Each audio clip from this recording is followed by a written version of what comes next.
हर खूबसूरत जगह के कुछ छुपे हुए काले रहस्यमय सच होते हैं। आज ऐसी ही जगह के काले सच का पर्दाफाश करने जा रही हूँ कि किस तरह कुछ दरिंदे लोगों की वजह से एक मासूम लड़की की जान चली गई, जिसकी वजह से उसकी आत्मा आज भी वहाँ पर घूमती हुई लोगों को नजर आती है और अपनी मौजूदगी का एहसास दिलाती है। आज की ये दिल दहलाने वाली घटना आपको रोंगटे खड़े कर देने वाला एहसास देगी, तो इस घटना को ध्यान से सुनिएगा। हेलो दोस्तों, मेरा नाम अमन है। मैं आप सभी के मनपसंद यूट्यूब चैनल कहानी रंगमंच में आपका स्वागत करती हूँ। उम्मीद करती हूँ कि आप सभी अच्छे और स्वस्थ होंगे। इसी तरह की वीडियो देखने के लिए आप मेरे चैनल को सब्सक्राइब कीजिए और हाँ, बेल आइकन को दबाना मत भूलना, ताकि आपको मेरे आने वाले हर एक वीडियो के नोटिफिकेशंस मिलते रहें। तो चलिए शुरू करते हैं आज का भयानक किस्सा। दोस्तों, आज का जो किस्सा है ये मुंबई का किस्सा है। अगर हम लोग वर्सोवा जेट्टी से ना ऑपोजिट साइड में जाते हैं तो वहाँ पर ना एक स्लम एरिया आता है। उस स्लम एरिया को क्रॉस करके ना थोड़ा सा आगे जाओ तो वहाँ पर ना एक बहुत बड़ा किला आता है। उस किले के पास ना हमेशा आर्मी तैनात रहती है। किसी कॉमन पब्लिक को उस किले के अंदर जाने की अनुमति नहीं है। वहाँ पर ना किले से पहले एक पहाड़ी आती है। उस पहाड़ी पर जो लोग हैं ना अक्सर घूमने फिरने के लिए आते हैं। कई लोग तो वहाँ पर फोटोशूट भी करते हैं। उस पहाड़ी पर ना एक बहुत बड़ा पेड़ है। अब बहुत सारे जो लोग हैं खुद की गाड़ियों से भी आते हैं। कुछ अगर किसी को खुद की गाड़ी से आना है ना तो उसको अक्सा बीच को क्रॉस करके आना पड़ता है। ये बहुत ही ज्यादा लंबा रास्ता है। मुंबई से ना 4 दोस्त जिनका नाम होता है संदीप, समीर, अरुण और अंजलि। ये लोग क्या करते हैं, अपनी गाड़ी में बैठते हैं और इस पहाड़ी पर आते हैं। ये लोग दोपहर के वक्त आते हैं। ये लोग ना काफी हंसी मजाक करते हैं। अपने साथ बियर की बॉटल्स भी लेकर आते हैं, बहुत सारा नॉनवेज भी लेकर आते हैं। मस्त खाते पीते हैं, सेल्फियां मारते हैं, गाने सुनते हैं, खूब सारा एंजॉय करते हैं। अब जैसे शाम का वक्त होता है ना और सूरज ढल रहा होता है, ये लोग ना ढलते सूरज के साथ अपनी फोटो ले रहे होते हैं, खूब एंजॉय कर रहे हैं। हाथ में इनके बॉटल्स होती है। अब क्या होता है, फोटो खींचते खींचते ना एक जो कुत्ता है ना, मैंने बताया था ना इस पहाड़ी पर एक बहुत बड़ा पेड़ है, उस पेड़ की तरफ ना कुत्ता देखकर जोर जोर से भौंकना स्टार्ट करता है। अब इन चारों दोस्तों की नजर ना उस कुत्ते पर पड़ती है। ये लोग देखकर हैरान होते हैं कि कोई नजर तो आ नहीं रहा है, ये कुत्ता किसको भौंक रहा है, ये जोर जोर से इतना क्यों भौंक रहा है। ये लोग ना अपने आप में डिस्कस कर ही रहे होते हैं तो उस पेड़ के पीछे से ना एक औरत आती है। उस औरत के हाथ में बहुत सारे फुग्गे हैं और ना उसने सफेद कपड़े पहने हुए हैं। उसकी बड़ी बड़ी काली काली आंखें हैं। उसने ना बहुत ज्यादा काजल यहाँ तक फैला के रखी हुई है। उसके काले लंबे घने बाल हैं।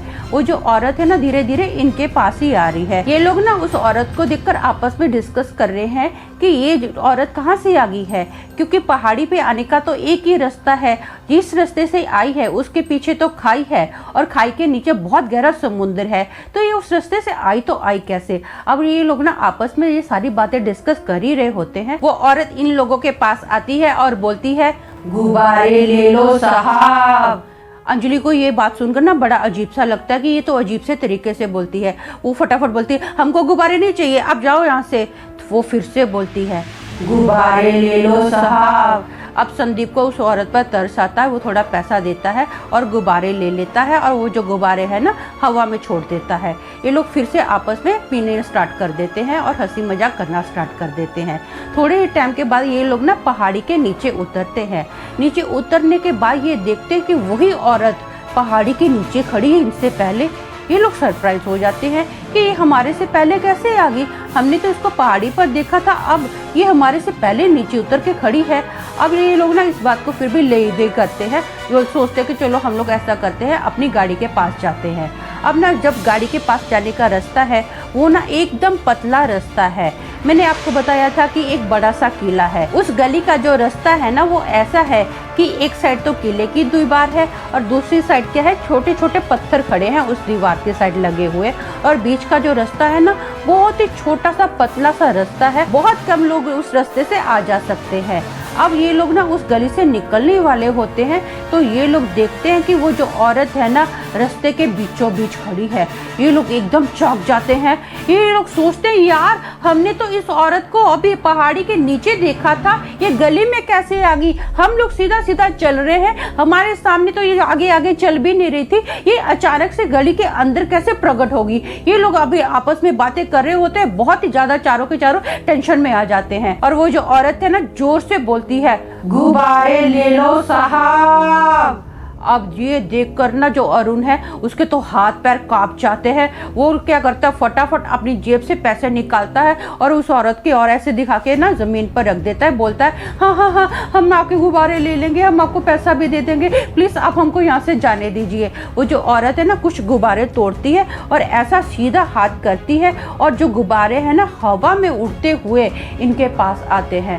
अरुण जो है ना फटाफट वो गुब्बारे लेता है, हवा में छोड़ता है और अपने दोस्तों को बोलता है चलो हमको यहाँ से भागना चाहिए। ये बोलकर ना ये चारों भागते हैं। यहाँ से भागते भागते क्या करते हैं, उस गली के आगे ही ना इनकी गाड़ी खड़ी होती है। ये लोग देखते हैं कि वो जो औरत है ना फुग्गे बेचने वाली, वो औरत इनकी गाड़ी के पास खड़ी है। अब अरुण बोलता है हमको अपनी गाड़ी के अंदर बैठना है, हमको उसकी बात नहीं सुननी है, कोई रिप्लाई नहीं करना, फटाफट जबरदस्त तुम लोग ना गाड़ी के अंदर बैठो। ये लोग गाड़ी के पास जैसे ही पहुंचते हैं ना फटाफट गाड़ी के दरवाजे खोलते हैं और गाड़ी के अंदर बैठते हैं। अब जो अरुण है ना वो रिवर्स में अपनी गाड़ी भगा रहा है कंटिन्यू। जैसे जैसे वो गाड़ी भगा रहा है ना, ये जो औरत है ना, ये औरत भी गाड़ी के साथ साथ ऐसे भाग रही है जैसे उसके पैर जो है ना सीधे हवा में उड़ रहे हैं, उसके पैर जमीन पर नहीं लग रहे हैं। इनको अपनी आंखों के सामने वो जो औरत है ना अपनी गाड़ी के साथ साथ भागते हुए नजर आ रही है। वो हवा में है, उसके पैर नहीं हिल रहे हैं, बिल्कुल उसके पैर मूवमेंट नहीं कर रहे हैं, ऐसे ऐसे वो गाड़ी के साथ भाग रही है। जो स्पीड गाड़ी के उसी स्पीड में वो औरत भाग रही है। ये लोग ना गाड़ी में बैठ के इतने दंग रह जाते हैं कि ये हमारे साथ कैसे भाग रही है, गाड़ी की स्पीड में ये कैसे भाग सकती है। सबकी हालत जो है ना इतनी खराब हो जाती है। एसी में भी सबको पसीने ही पसीने आ रहे होते हैं, सब लोग घबरा जाते हैं, सब लोग भगवान का नाम लेते हैं कि हे भगवान हमको इस औरत से बचा, हमको इस भूतनी से बचा। अब जैसे दो रास्ते आते हैं ना तो अरुण क्या करता है, फटाफट अपनी गाड़ी को रिवर्स में डालता है और वहां से सीधा गाड़ी भगानी स्टार्ट कर देता है। जैसे ये गाड़ी सीधी भागनी स्टार्ट होती है ना, वहां से ये औरत हवा में गायब हो जाती है। कहाँ जाती है, किधर जाती है, किसी को कुछ नहीं पता चलता है।